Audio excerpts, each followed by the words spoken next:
Hey guys, James from Garibaldi Bushcraft here, and I'm just gonna give you a quick video on my sort of everyday carry that I carry in the bush with me.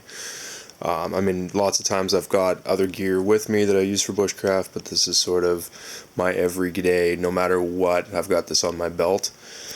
And so I'll just kind of go from right to left here about what I'm carrying on me.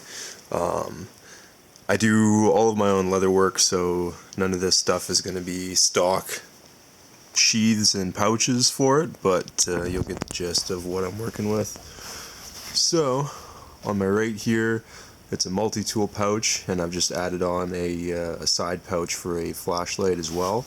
So the pouch on the side has got just a standard mag light flashlight. It's 200 lumens. It's got plenty of juice for what you need, and casts light super far, super bright.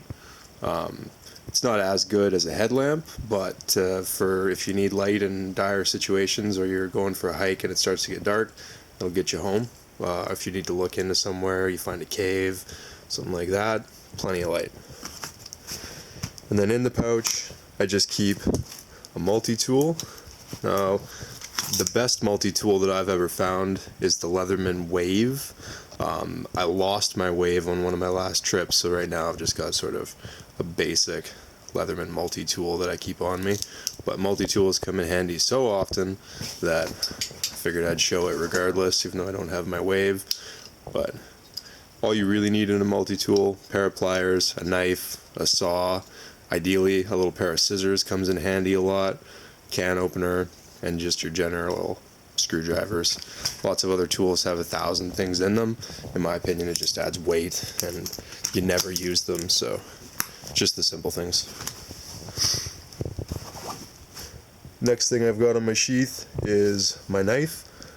I carry my knife tracker style, which is parallel to your back rather than hanging down.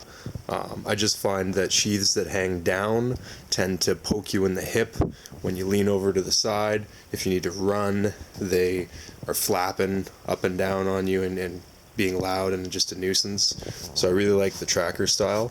You just draw it sideways and you can do a reverse grip or a front grip on it, which is nice. Once again, I made my own sheath. I actually made this knife as well, just out of a leaf spring from a car. I'm going to do future videos on knives and ones that I think are sort of ideal for survival situations, but this is just my everyday carry knife for bushcraft.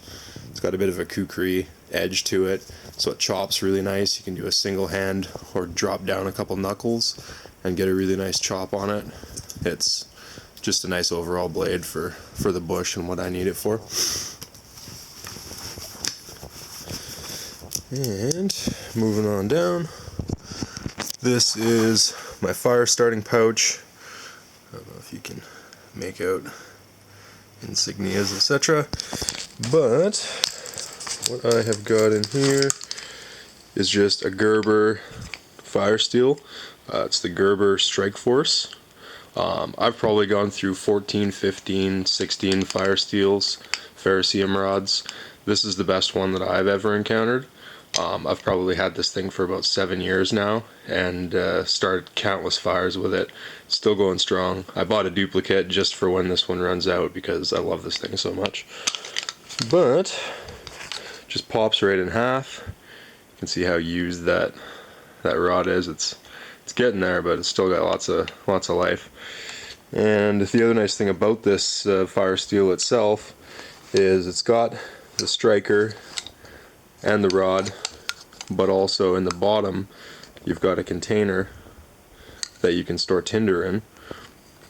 Now what I tend to use is, rather than the little cubes that you can buy at the hardware store and their survival shops here and there, those things are expensive, one-time use, and I just don't believe in them. What I use is just jute twine. I'm going to go into a video about actually starting fires with jute twine, but just jute twine you can get at a hardware store.